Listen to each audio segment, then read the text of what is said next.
we will get started. We want to thank you for joining us on this call today. We know that you're busy and we appreciate you taking the time to learn about your community's landscaping and lighting maintenance districts with us. The city has been working with CivicMic to help educate the community about their different landscape and lighting and maintenance districts. And our goal is to provide enough information so that you can make an informed decision about your local services. Tonight, we'll go over the maps of the districts. We will talk about district history, details on the funding. We will touch briefly on the survey that is out right now and talk about how you can get involved further in the future. We'll keep the meeting to about an hour to respect everybody's time.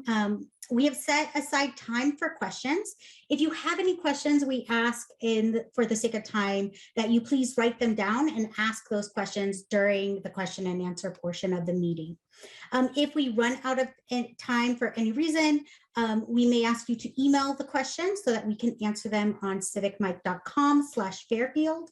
If you haven't been to our website, I highly recommend that you spend some time on there. There's a lot of important information, a lot of educational materials, and the updates about the district will go onto that website as well.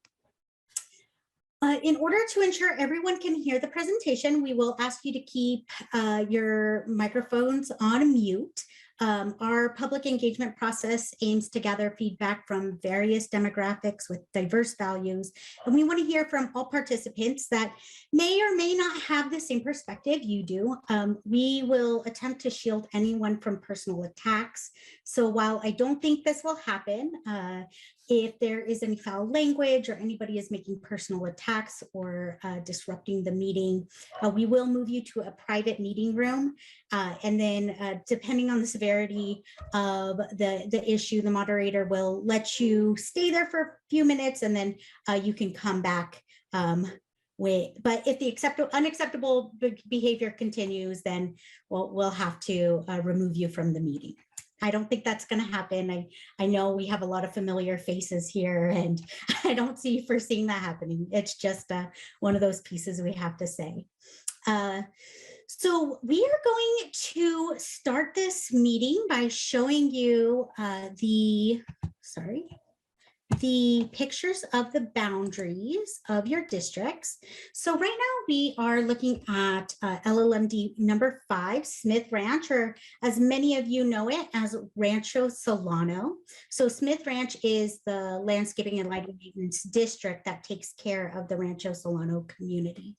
And so if you can see, these are the boundaries of the district, and all of these little lights are the lighting of your district, and these greens areas represent the trees, which make up a big portion of what the district takes care of. And if you can scroll down, this is LLMD number 5, and if you are part of Kolob, which is south of Waterman Boulevard, whoop, a little too zoomed in.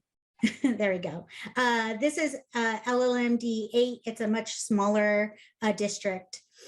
Right now, what we're going to do is we are going to put a poll on the screen. If you can answer what LLMD you're in, just so we know who is in the room tonight, and we can see what where people are coming from.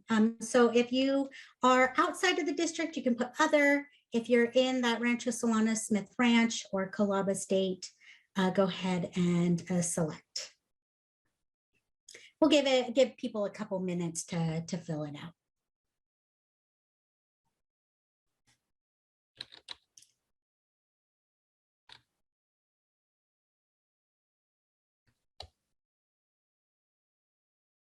Ten more seconds.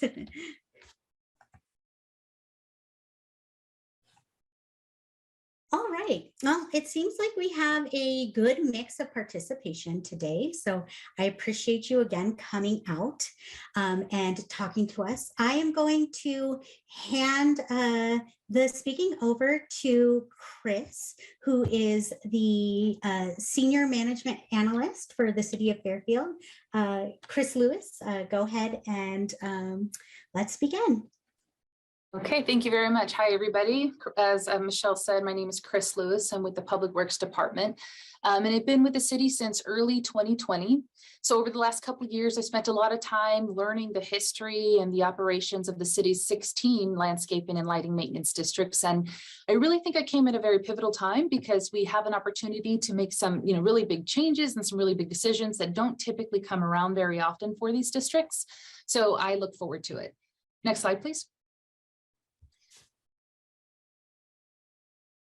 I'd like to start off by giving everyone just a brief definition of what a landscaping and lighting maintenance district, or we refer to them also as LLMDs. Like what are these? What are these districts? So basically they are funding mechanisms established by local governments in accordance with the 1972 Landscaping and Lighting Act. And they are established to provide an enhanced level of landscaping and lighting services to a defined geographic area. And the majority, if not all, of these services confer a special benefit to a specific community and are therefore funded by that specific community. There are some instances, however, where a portion of these services confer a general benefit to the public at large, in which case those services, that portion of services is funded by the city itself. So these districts are often formed at the request of a developer, either prior to or at the same time they're building a specific community. And they are requested to be able to provide property owners with those services that are above the standard level of service the city would normally provide in other public areas. So this higher level of service is something that's obviously very attractive to buyers, and kind of everybody wins because the developer gets to put that on the list of selling points and the homeowners get to enjoy very beautiful landscaping, the livability of an area increase, and so it really is a win-win situation. Some developers also choose to form an HOA. So in Rancho Solano, there's an HOA, and I'm not sure if that was formed at the time of the time that the residential area was built, but you can have an HOA in an area, you can have an LLMD in an area, and sometimes you can have both. And those two entities provide separate but very complementary services. And there's various reasons why they would choose one or the other or both, but in either case, the goal is always the same, and that is to provide property owners with services that are higher than the standard level the city would normally provide. So these districts are funded by the property owners, as I mentioned earlier. They are funded through assessments, which are calculated by registered engineers. And then those assessments are placed on the tax bill, and then they are collected by the county each year. However, I just wanted to point out this side note here is that they're not related to your property value or the 1% property tax the standard property tax you're subject to. Those property taxes go towards like general services that are, more of general benefit like fire and parks and library and things like that. So in your property tax bill, you'll see different line items, one of them being this LLMD. Next slide, please. I'll go ahead and move into a brief history of each district. As Michelle mentioned, the Smith Ranch and Rancho Solano, those are sort of interchangeable terms. The official name of LLMD number 5 is Smith Ranch. The land itself was referred to as Smith Ranch prior to any development or district being formed. The district was formed with the name Smith Ranch, and then the developer, probably for like marketability reasons or other reasons, changed the residential area to Rancho Solano, but the district continued on with that same name. So those two terms are interchangeable. This district was formed in 1987, and there again is the district boundaries. You can kind of see that there on to the east of, to the west of I-80 there. And in May of 1999, voters did approve a maximum assessment rate of $350 per parcel, plus an automatic CPI increase every fiscal year to help mitigate the effects of rising costs over time. Next, please. Next, we have Kolob Estates. This district was formed in 1989, and you can see from the map there, relatively, it's much smaller than Rancho Solano.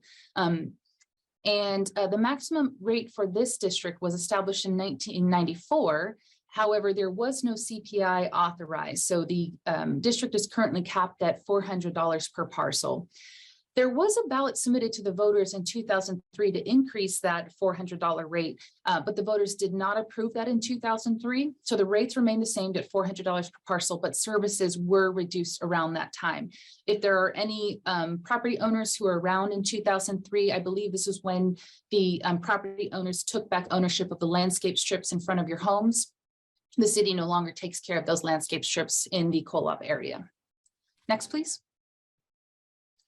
So I've mentioned a couple times now that that voters passed the CPI, or that ballots were sent out to voters. And just to give you a little more context as to why these types of increases required voter approval, I wanted to give a quick description of Proposition 218 for those who may not be familiar with it. Proposition 218 was passed in November of 1996. So just a little less than 10 years after each of these districts were formed. And it's an amendment to the California Constitution, which restricts local governments from establishing new or increasing existing assessments and taxes and fees that were established prior to the passage of Prop 218 without getting property owner or ratepayer approval. So Prop 218 is really quite central to some of the funding challenges that we're facing now with many of our LLMDs. And that really brings us to the purpose of today's town hall, which is about a year and a half ago, we began a comprehensive review of all the LLMDs to determine the financial and operational viability of the districts. And Rancho Solano and Kolob are among the 9 that have been identified as requiring an increase in revenue in order to maintain the services that are currently being provided by the districts. Next, please. So I'll go over the each district's budget here separately. This chart that you're looking at shows the fiscal year. The next line down shows the beginning fund balance at the beginning of the fiscal year, or what funds were available as of July 1 of that year. You'll see the revenues and expenses during that year, and then the ending fund balance, or the funds that were available as of June 30th of that fiscal year. So with the current projections, Rancho Solano is projected to deplete its reserve fund by fiscal year 25-26, but really we start to see that decline in fiscal year 24-25. We've heard from property owners that the quality of services being provided by the current landscaper has some room for improvement. And this is sort of the same messages that we've been receiving from a couple other districts as well. So what we're doing is we're working on restructuring the way our landscape contracts are set up to hopefully attract more quality bids and landscapers. But of course, we understand that that type of shift will come at a cost, which is compounded by the fact that costs just generally increase over time, especially lately. So what you're seeing right here is sort of the baseline projection and really is the best case scenario. These projections do not include any capital replacements or major landscape renovations. We do have a little bit of room to address some minor, emergency repairs, but if we're talking about replacing some of the original landscaping or original irrigation lines that are out there, there's really just no room to both maintain regular, day-to-day monthly services and then also do those major renovations. Next, please. The Kolob district will actually start seeing a decline in services by fiscal year 23-24, so just by next fiscal year. Like the Rancho Solano district, these projections right here do not include any major renovations or capital asset replacements. And I say that, by fiscal year 23-24, if you see right here, the ending fund balance is negative $32,000. Well, since these districts were meant to be self-sufficient, we actually wouldn't be able to submit a budget like that. We'd have to be a net zero at the end of the fiscal year. So expenses would be, only $62,000, which is, way less than what we're currently spending now for this district. But the good news is for both of these districts that we are approaching this issue and these funding challenges really at the right time. That's why we've brought on CivicMic and NBS. So CivicMic, Michelle and Biana here are from CivicMic. They are our city consultants. Their parent company is NBS, who is going to be helping us with the engineering and financial analysis. And I'll talk about that in a little bit. But we've brought them on to really help us with this entire process. CivicMic is going to help us hear from the community. And MBS is going to help us address these budget shortfalls. And that way we don't have to do this Prop 218 vote and all of this analyses again for another couple decades, hopefully. Next, please. So in order to properly and comprehensively address this issue for both of these districts, the city must complete what we're referring to holistically as a Proposition 218 process. And we're going to do that over the course over this next fiscal year. It's going to include 2 things, a community engagement piece and a Proposition 218 balloting and analysis piece. So the community engagement efforts really are so crucial because this is what sets the tone for what's going to be on the ballot. It's going to set the tone for, what we're going to see in this district over the next couple decades.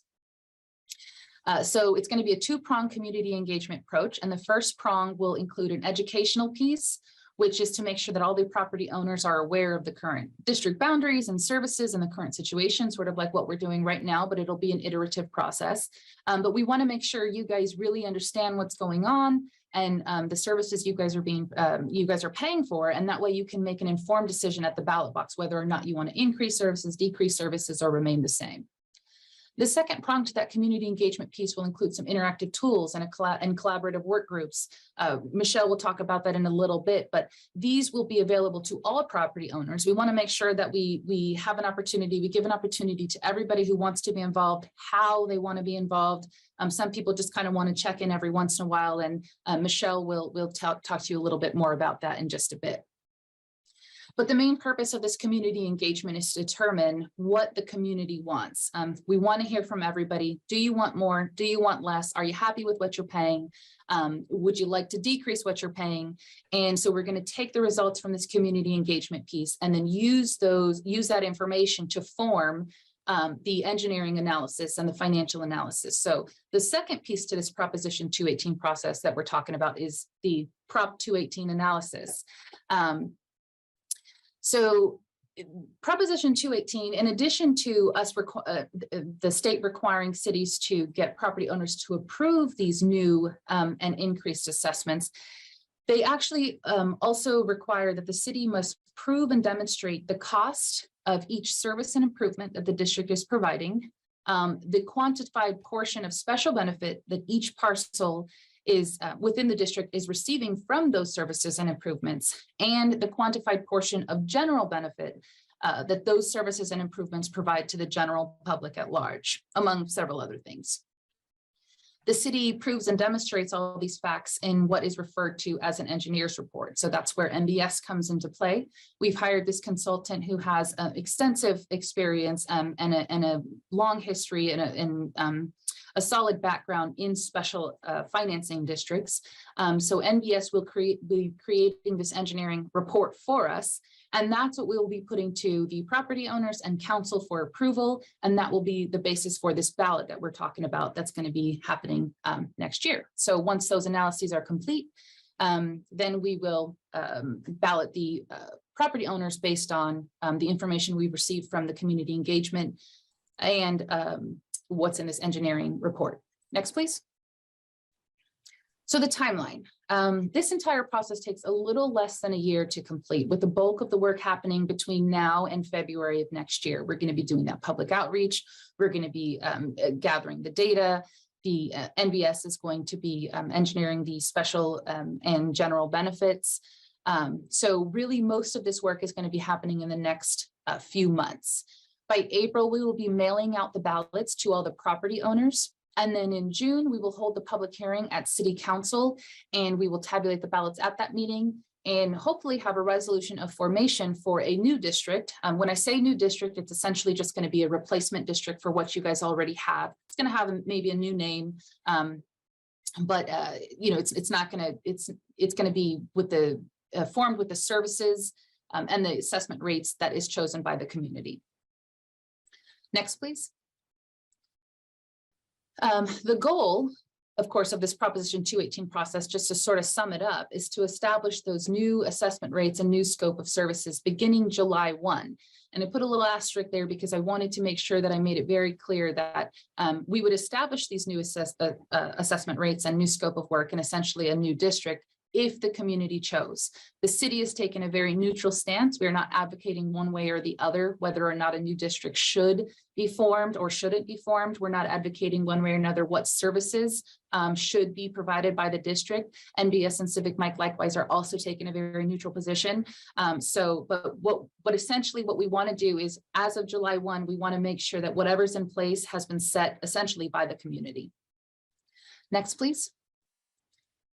So finally, I'll wrap up by letting you know that if the ballot fails, and it fails such a negative word, but what it means is that we're going to hear from the community. We're going to wrap up all that information into the engineer's report. We're going to use that engineer's report to create the ballot, and then we're going to send that ballot off to the property owners. Now, if that ballot comes back and it's rejected by the majority of property owners at the time we're opening in the ballots in June of 2023, that's what we're referring to as failed.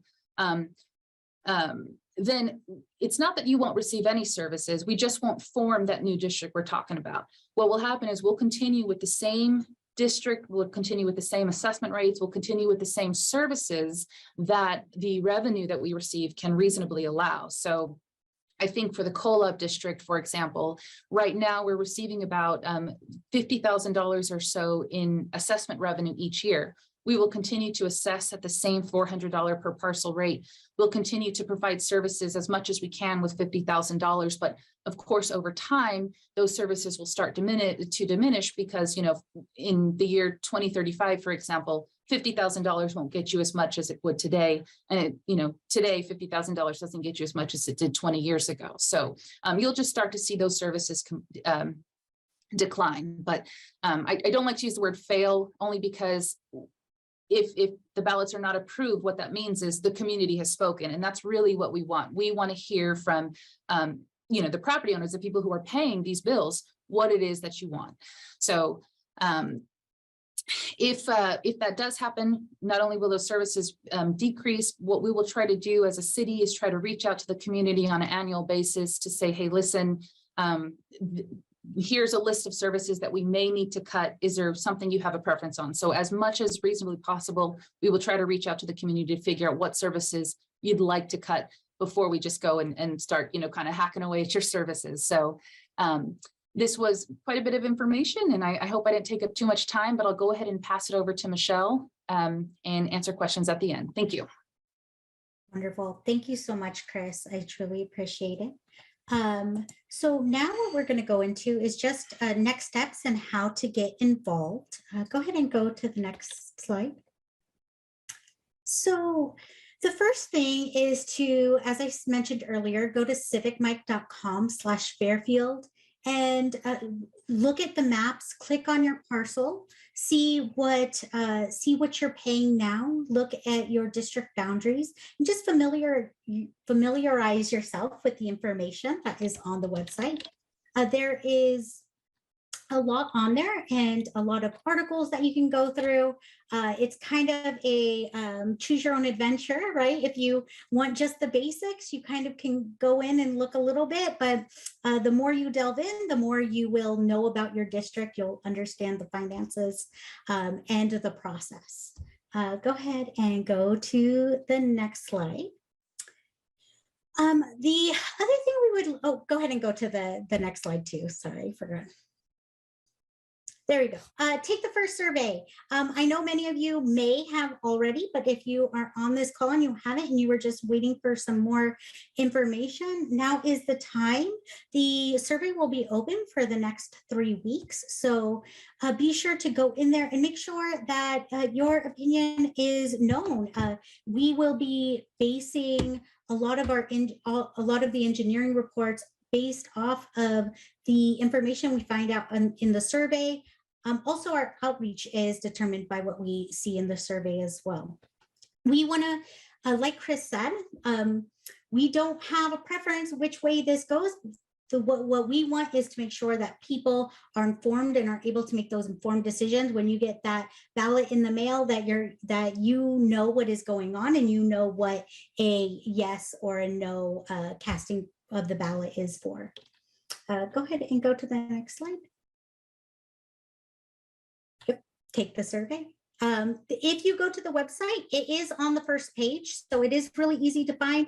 Click there and take the survey. If you're from Kolob or if you are from Smith Ranch or Rancho Solano, just make sure that you select the area you are in so we know what district to put it towards. And then the other thing that you can do is if you would like to join the working group, which is a smaller committee of people who are really looking to inform your neighbors. If you have some resources, if you are the person who everybody goes to their house for Thanksgiving, we would love for you to participate in getting more people involved. The more people that know about the district, the more people that are informed, the more that we know we are reaching what the community consensus of what the community wants. So please, if you are interested in joining the working group, I know there are some people already on here that I've talked to a couple of times. I see their names. Please reach out to me via my email address, margrich, ARGERICH at civicmic.com. And go ahead and go to the next slide.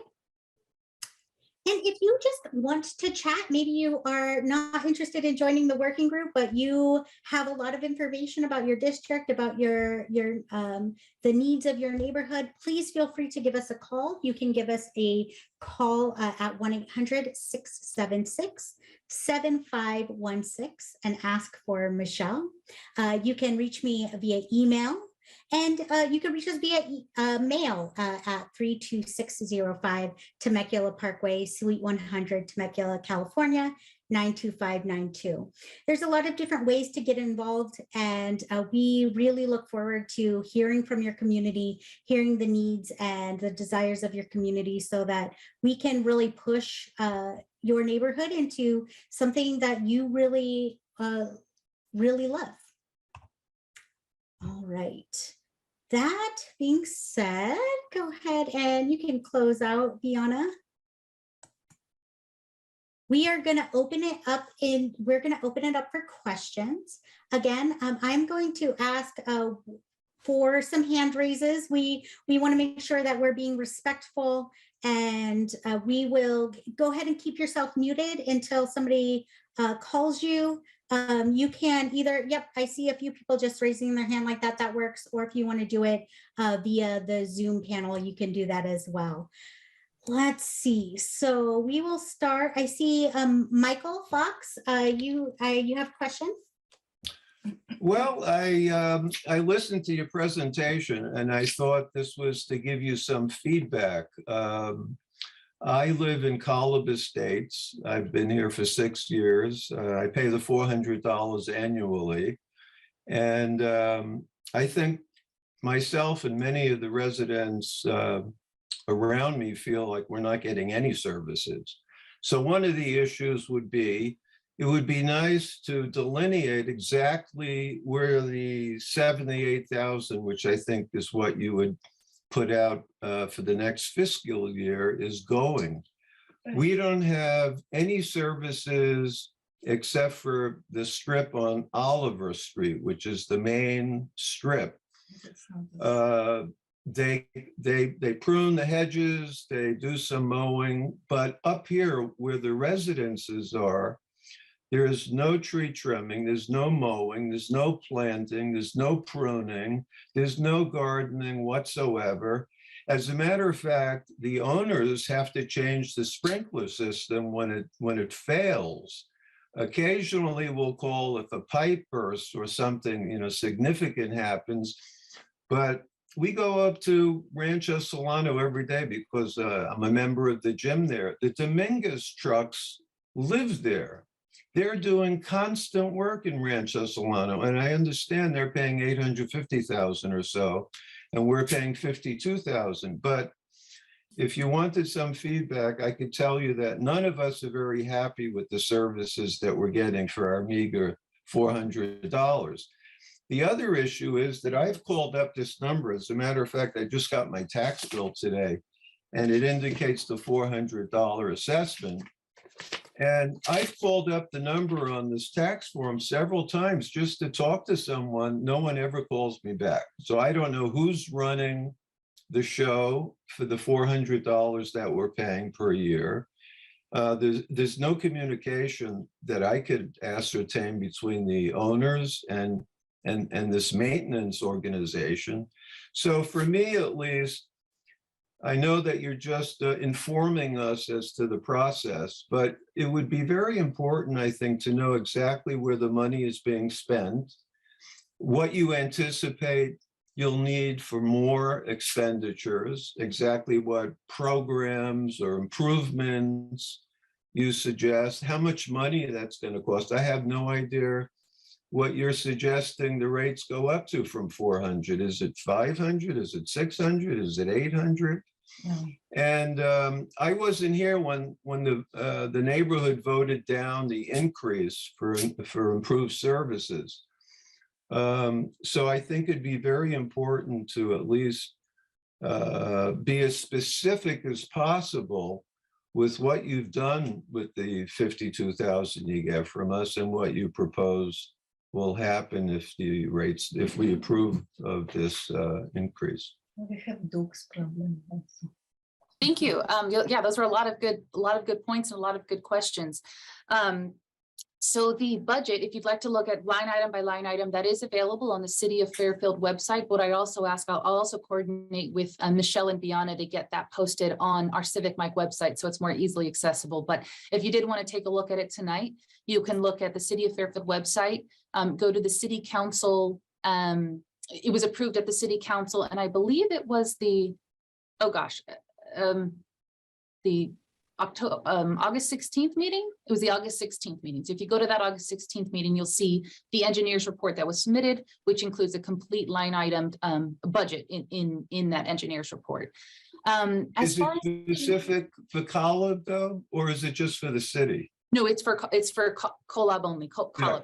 Yeah. Is it Collab? I've been saying Collab this whole You time. say Collab, I we get a say lot of people Collab. say Yes. a lot of different ways. But as far as those irrigation sprinkler heads, I'm glad you brought that up. That should be something, if you wouldn't mind giving our operations team a call about. The city. They know me. I have. Okay, I have good. a long record with the city. Okay, I call good, them yeah. constantly. I call them a light is out on the Mhm. corner, and I call them when people break the chain link fence so they could get to the open space illegally. I call them about the sprinklers. And then most of the time, you know, if I could do it myself, I do it because the response isn't so good. Yeah, you know, and it's a little odd only because in this area, because of the budget cuts, the homeowners take care of the maintenance of the landscaping, but yet the city still has, because the irrigation is hooked up to one single valve, the city still has control. So it's a little odd in that area, but these are exactly the types of suggestions, you know, that we would like to put forth in this community engagement process, because like you, there might be some people who are like, no, can we just give it all to the city? You know what I mean? It doesn't make sense where we're kind of piecemealing this. And then the other question you had, or the other point you brought up was your tax bill, the phone number. I'm not sure which phone number you're referring to. I believe they were all switched to my direct line, which is, and we can post it here maybe in the chat box, Biana, if you don't mind, 707-428-7089.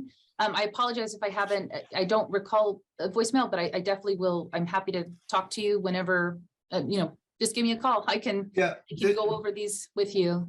That was not the number I called. Oh, okay. Heretofore, the bills indicated an 800 number, and so I called the 800 number, never got an answer. It was a workable number. I could leave a message, but I never got an answer.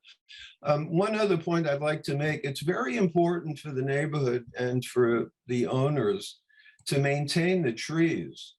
The trees give the whole neighborhood its character, and we're losing trees.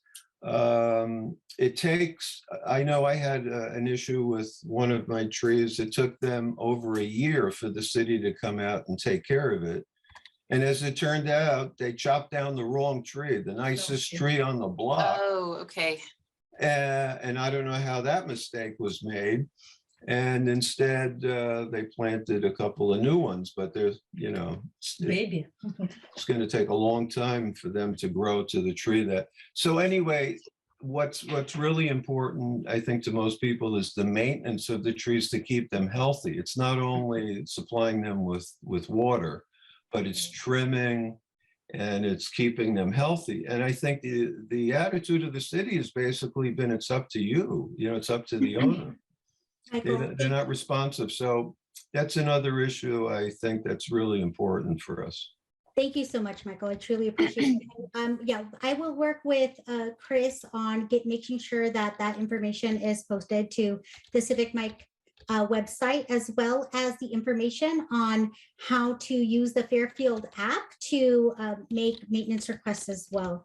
It is a very effective app, and I know we've had people use it to great success. So we will post something about that too, so that you have that. I appreciate you speaking out, Michael. All right, I am going to go to Martin. I see your hands up.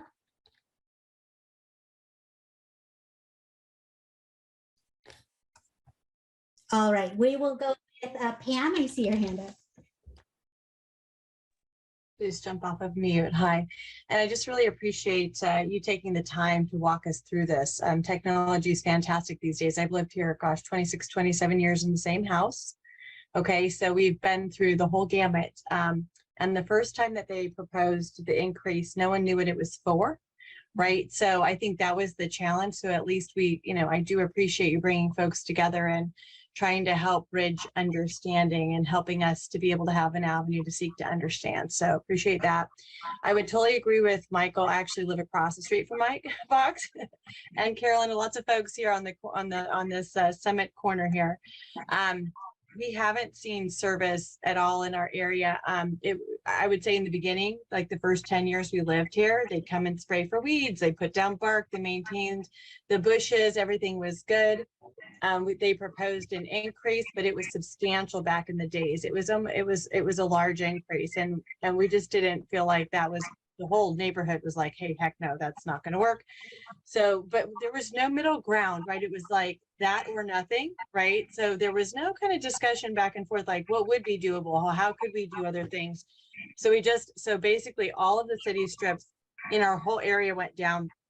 And unfortunately, like I live in a corner, so does Michael, so do folks on the end. So not only do I have to maintain the front of my house, which I have totally redone myself, but now the entire city strip or the city walk that our neighborhood knows, that goes all the way down, almost all the way down, that is really kind of no one's, but because it's on the side of my house, we take care of that too. It's 700 feet. Okay, it's huge. And I have gone through and like snipped agapanthus, planted them in the dirt, made bushes, like just the cheap way, but it looks pretty good, honestly, but we have to maintain it constantly. And it's a lot of work. And that is like everybody's, it's what did you call it? The general public's land, spot. So not even those areas that are, I get right in front of your strip is not done. Like we should maintain that. But there's these general thoroughfares. Mike Fox has one that goes all up against the city hill, and he and his wife Lily are taking care of another 700 feet that way. I mean, we have a good little corner here. We try to keep it up. But then to be like, hey, pay us more. It's like, okay, again, I agree with Mike. It's like, okay, tell me what we're already paying for, because right now I've planted thousands of dollars of succulents and I'm out there maintaining stuff. I have 3 sprinkler heads right now that I've called in 6 months ago. They're still broken out front. You know what I mean? So it's just really hard. I get it's lighting, I get it's water, but it blows my mind to think that we have another $78,000 of cost. And I know it goes fast, right? I do financial budgets, but it just seems like they're not doing anything within our neighborhoods at all. I mean, my husband sent pictures on the opposite side of our little circle of, they don't take care of that city strip. And you can't even pass between the bushes. They're so overgrown. Okay. So since we've left it up to the neighborhood to take care of the public space, it's not maintained at all on those public areas. And that's, that is a good, you guys did bring up that the landscaping is not taken care of sort of on the residential streets. And that is correct. It's pretty much just the perimeter, a couple along Oliver Road and Waterman Boulevard. There's a little bit. So it's the general public area that you were talking about. Yeah, it's pretty Waterman much. And Oliver. Yeah. So it's basically just city streets they're taking care of, and we're already paying for that. Yeah. But by the way, which hasn't been replanted, there's dead bushes that are just limbs. Mm-hmm. And I would second the notion on Mike's comment on the trees. We lost 3 trees due to storms and branches coming down. I went out and bought those little trees I planted were like $200 a piece. I bought 3 of them, personally planted them for our neighborhood. Mhm. Okay. So we need to take care of the trees, but I can't, it can't be just when one falls down, we rip it out. Yeah, yeah. Unfortunately, that has been just due to budget constraints. That has been the practice, which is if a tree dies, the city will just remove it rather than replace it. But these are all things that we can change with this new district. And then a couple things that were brought up by both Michael and Pam was kind of like what are we paying for, or what are we going to pay for, and it's going to go up from 400 to what? That's sort of like the $1 million question. Not $1 million. It's not going to be $1 million, but it's kind of like the $1 million question, right? And we won't know that until we hear from the community to figure out what is it you guys want. Because if you guys want, 100 trees planted and all of the landscape strips back in being taken care of by the district, well, that's going to change the cost quite a bit, as opposed to maybe we'll just plant 10 trees and don't worry, these homeowners will take care of. We've already planted our own strips anyway. Just those public areas, like I don't want anybody touching those succulents now. It's like we've already done it. Yeah. But on the main areas that no one really owns, those public areas, I mean, mine's like it'd be great just to have it weeded. Nothing needs to be planted, but now just weed it. And if you wouldn't mind, same thing, like we mentioned to Michael, if you wouldn't mind, please call our operations division. Please put in a ticket with the My Fairfield CA app. And I know that they'll post it on the CivicMic website, but definitely our operations team, Gary Sponsler, he's our landscape manager, and Richard Vasquez, he's our landscape supervisor. They're rock stars over there, and I know they get kind of bogged down. They kind of manage all of the landscape districts, but or you can message me and I'll send a message over to them. But either way, we'd like to get that taken care of for you. Thank you, Pam. We're going to go with, we're going to do Martin, and then Nick, and then David, and then I see Smokey. All right. So, and then Carolyn. Okay. So that's the order we'll go in right now. So go ahead, Martin. Very good. Thank you. Sorry I didn't connect with you a few minutes ago. I agree with the comments that we've been hearing from other folks down in the Kolob area. I'm in Rancho. I don't know if I see Dominguez up here quite as often as mentioned before, but maybe they do spend more time here. My question really is, we know that budgets are great tools to work through, but really the key is seeing how are the actuals performing to the budgets. And is there a way, if you go out to the website that you're showing us for the budget, can I see some previous financial statements that show what budget to actual is, to see how close we are and what the actual costs are that we're incurring, and dig deeper to see what the cause of those is? I think that would help me as the treasurer of the HOA here in Rancho to get a good feel of where the expenses are going, and to see if we get asked any questions, what kind of insight I could give to folks. Is that information out there on your website? Maybe I could poke around myself, but I thought it'd be easier to ask. Yeah, the most recent engineer was published with the fiscal year 21-22 projected actuals, right? Because we came up with those numbers before the year actually even closed. What I can give you though is an updated number to what fiscal year 21-22 actually closed with. You might not find previous fiscal years, more specifically, probably like 2019 and before. You might not find that on the website. So if you want to just reach out to me, I can give you, I can work with our finance department to get a printout for you, and just email that over to you, so you can see what the actuals were. Definitely. That would be great. I mean, trends really tell a lot, so you can see where things are headed. So absolutely. I would appreciate that. Yeah, no problem. Thank you. Thank you, Martin. Thank you. All right, Nick, go ahead. First, again, thank you for this meeting, because it's crucial for hearing the voice of the community. First, I would like to say that I really appreciate the sentiments of our neighbors in Kolob neighborhood. And the question that I have is, because I'm in Rancho, is what is the logic behind talking to both communities at the same time? Because here's the issue. They are paying $50,000, and seems to me, by what they're expressing, they believe, at least their perception is, whether or not you can, talk to them about the facts be different, that they're not getting enough services for that. On the other hand, Rancho is a community that has a homeowners association. We are paying, there's no comparison between paying $50,000 versus $900,000. And I feel out of place here trying to, compare the two with each other. I can't even understand why you want to combine these two different communities together as your proposal. So that's one question that I have. Is there any communication between the city and the homeowners association? Because I'm here as a homeowner, and I know that this is preliminary and you want to see what people are hearing, but as a community that has a governing body, I wonder if there's any communication with them directly going on or not. So that's my second question. And lastly, what everybody's going to care about is the bottom line. What are we talking about here? Is there a projection on what increase are we talking about per parcel?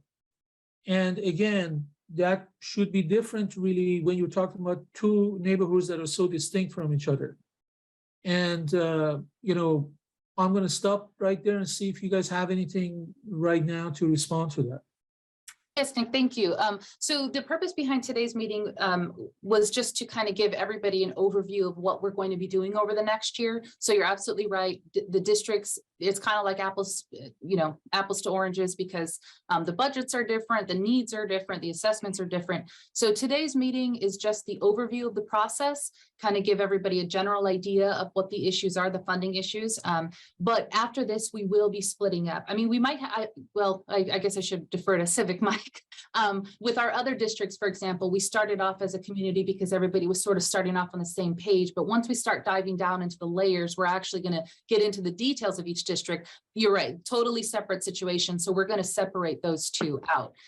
So likely after today, or maybe after one more meeting, we won't be meeting as a group this large again. And then your second question was communication with the HOA. Yes, I've been in communication with Pam and Victoria and Martin about several issues, and we've been in contact. I first met them, I guess I would say probably about 1.5 years ago when we went over the budget for last fiscal year, kind of an introductory meeting. And since then we've met several times, but they are definitely involved in this situation. And I understand they're going to be, and I believe they've already been working with Michelle in forming the working group. So there is communication with the HOA. And then to your point about everybody caring about the bottom line, 100%, I agree with that. Again, it depends on what the community says they want. Then we can start figuring out how much everything costs. Then we can start figuring out what everybody's assessment will be. So it all really starts with this data gathering in the first few phases. And then we can start putting everything together and putting out those budgets and proposed assessment rates to fit in. You guys can tell us whether or not that works for you. We can tweak it a little bit. But of course, the goal is to make sure that by April, what we're submitting in the ballot really reflects what we've been hearing from the community for these few months. Okay, thank you. No problem. Thank you, Nick. All right, and thank you, Chris, for answering that. Let's see, I think it was Carolyn. Oh, sorry, David, sorry. Oh, you're on mute, David.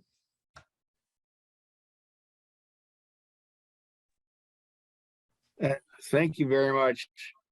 Well, first of all, congratulations to Christiana and Michelle for your presentation. I've been there. I know how tough it is, and y'all did a good job. But I have several questions, and I can't get to all of them. But I'm gonna express this as a question. I don't want an answer now because I got a couple of other things to say. Why a new district in Smith Ranch? I don't understand that at all. One of the things I'm concerned about, and it's just totally coincidental, and somebody else mentioned it today, we got our property tax bill today, right? And there's a line in that property tax bill called Smith Ranch. But guess what? That line doesn't just include the LLMD that you all been talking about all night. It also includes the streets and sewers thing. But for folks who don't pay attention to this and don't know this and haven't been involved in meetings with you, Christiana, all they see is a bill that says Smith Ranch. And I don't think they would understand that what you're talking about with the LLMD is one piece of their thing about streets and sewers and all that kind of stuff, which has a, as I understand it, a fund balance of like $9 million. You know, and it has a lot of work to be done out of that in future years. So trying to move forward with this as a campaign, and by the way, the premise of my comments is I'm totally supportive of whatever increase we have to make to the LLMD assessment to make our community better. And I know, I suspect I would be in a minority in that attitude until we do a campaign. Just the confusion that comes up when folks look at their property tax bill and have no idea what the difference between an LLMD is and the Smith Ranch streets and sewers piece is going to be something that you got to address as you do your communication. I appreciate that, David. David, you sound like that person that I was talking about at during my speech. That we would love for you to join the working group so we could chat more about this on ways we can make sure that your community is informed. Maybe it's something, a post with the breakdown on how to read the property taxes and what we're talking about. I definitely appreciate what you're saying about the community confusion, and would love to talk with you even in a one-on-one about how we can mitigate some of that. Chris, do you have something? I would be happy to do that, but I'm going to refer you to an even more expert person who's on this call somehow. I don't see her there. Is my partner in life, who's also on the board of directors of the HOA Victoria. Oh, okay. Yeah, I'm glad. All right. Yeah, we've had a lot of conversations with Victoria. So I would like to address the question and actually clear it up because, well, one, why a new district? Let me just answer that quick question first. Why a new district? Simply because it's much easier to form a new district from scratch. I don't mean a new district as in we're going to do a bunch of, it's not going to provide much different services than what the district is currently providing, other than whatever the community is suggesting. But when we form a new district, it's actually much cleaner, and as far as the formation documents, as far as how the district runs going forward. So it's really just an overlay. It's an overlay on what you guys already have. The old district and the history and some of the confusion with the old districts, because some of the stuff is from the 80s and there weren't the same requirements as there are now. So it eliminates all of that confusion and really just, starts everybody on scratch. Christiana, yes. With respect, and I mean that sincerely with respect, that's inside baseball talk, right? In terms of, there's 3,000 folks who live in Rancho in 1,200 homes. Mm-hmm. And that kind of talk is totally accurate. I buy that and respect that, but it's meaningless to most folks. So we got and maybe what Michelle is saying, with us being able to clear it up during these working groups and subsequent meetings, maybe that, or maybe even a post that probably would maybe we can give some visuals or something else to help people understand. So, maybe you're right, it's not appropriate for this, I'm not able to explain it entirely in this meeting. So I'll just move on to your second question or your second point, because I think that's very important. The Smith Ranch line item does not include that other district for the sewers and streets. They are two separate line items.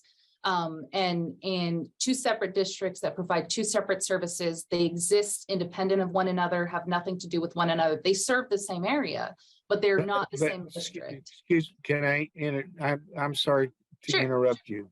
And normally in a meeting like this, I would have said, yeah, okay. Until I got my tax bill today, just today.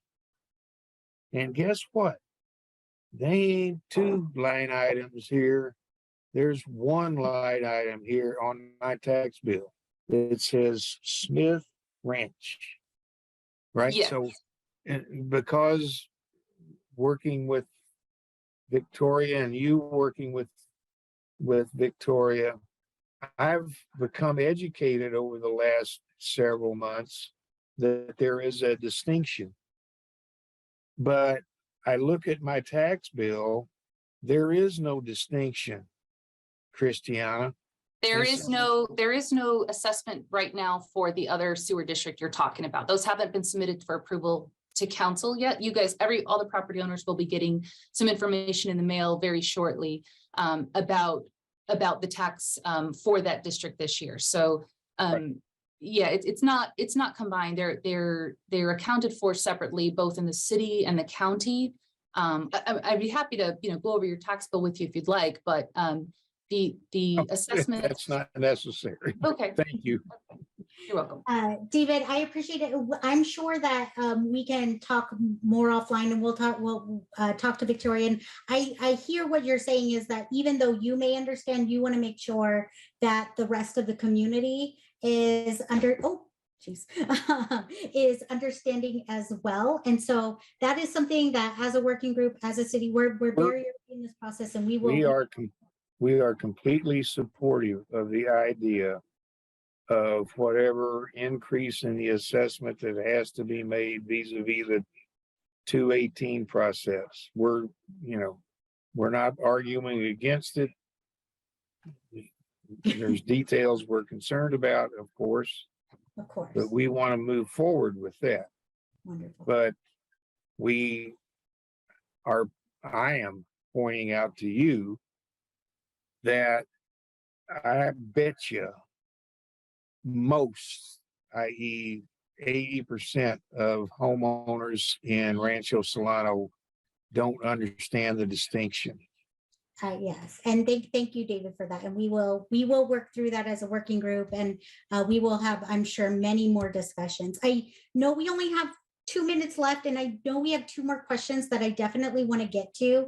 And so I am going to go to Carolyn and then Smokey, and we will finish it out from there, but I definitely want to get to your question. So go ahead, Carolyn. I'm sorry, I don't remember who I said first. So Carolyn, go ahead and ask your question, and then we will go to Smokey. Hi. So I live in Columbus Estates. I'm a neighbor of Michael and Pam's, and I just wanted to make 2 quick points. Well, maybe 3. I'm original owner of the home, so was here, first owner here since the first assessment. When the second assessment or the raise came around, people didn't vote for it, didn't get it. And so what's happened is that they're not aware. There are a lot of homeowners not aware that they need to keep their landscape strip up. And because of that, the area has suffered. And I think that one consideration is that there are renters in the area, and those renters are probably not going to upkeep that, especially if the homeowner hasn't said it to them. So I'd like some accountability for that, especially for the homes where we know there's renters and there's not accountability for keeping up the strips, because the homeowners aren't there, so they're not really concerned about it. And my other point is that with the trees in the area that are suffering, I don't believe that they're getting enough water. They're also not being trimmed, which leads to the liability for the city. We have a lot of flowering pear trees that grow very rapidly outward, and the limbs can get weak and very heavy, and they're going to break off and hurt somebody or somebody's car. So those are my main concerns. I don't want to take up too much time. I just want to make sure that those things are at least on people's minds about what's occurring. Thank you, Carolyn. I appreciate that. I will write that down, and I know that me and you should have a conversation soon, one-on-one. Okay. All righty. Thank you. Thank you. All right, Smokey. Oh, you're on mute.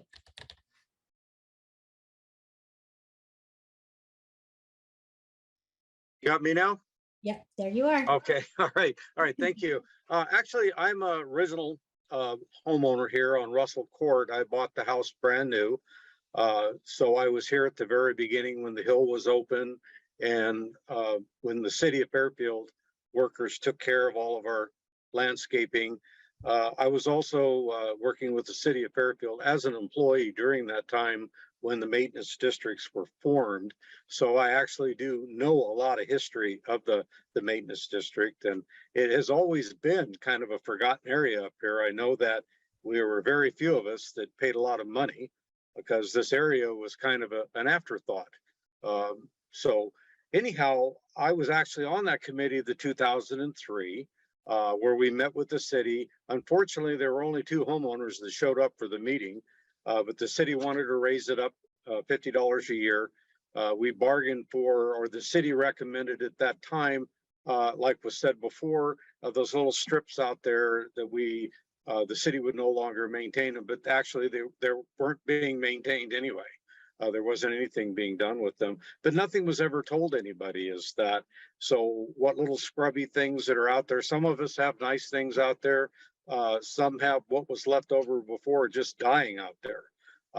So those strips really make our neighborhood look bad. But one of the earlier individuals talked about knowing where all this different money goes, is that I would also like to see that, is that, I guess I'm not really sure how much money is being spent, like in Russell Court, Gillespie Court, for actually the homeowners area. I know there's a lot of money that's spent out on Oliver, the lawn area out there and the landscaping, but there's not a lot here. I know that we had, like a lot of people don't understand, is there's a maintenance strip that runs behind the houses on Gillespie. And then there was a maintenance strip that ran down Russell, because the homeowners there were told that there'd never be anything built on this property. And then the city allowed this complex to be built in here.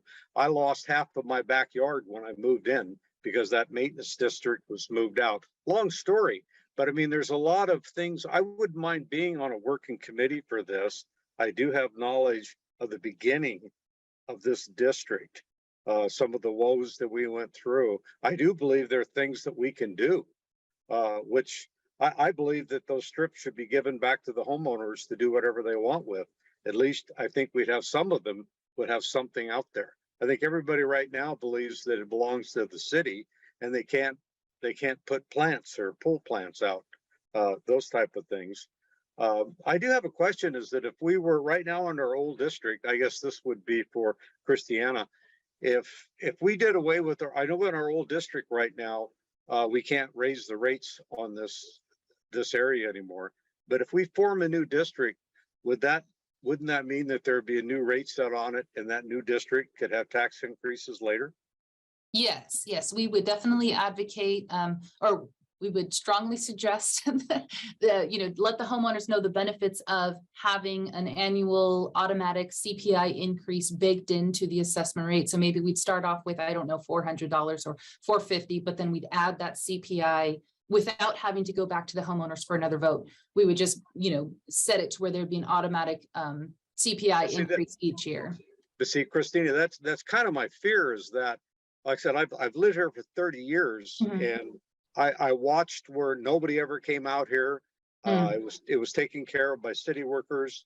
I think the city actually was sued, and then they brought in companies to do the work. They didn't do anything. So we've sat here. I'm part of the people that turn the sprinklers on and turn off the sprinklers because no one else does.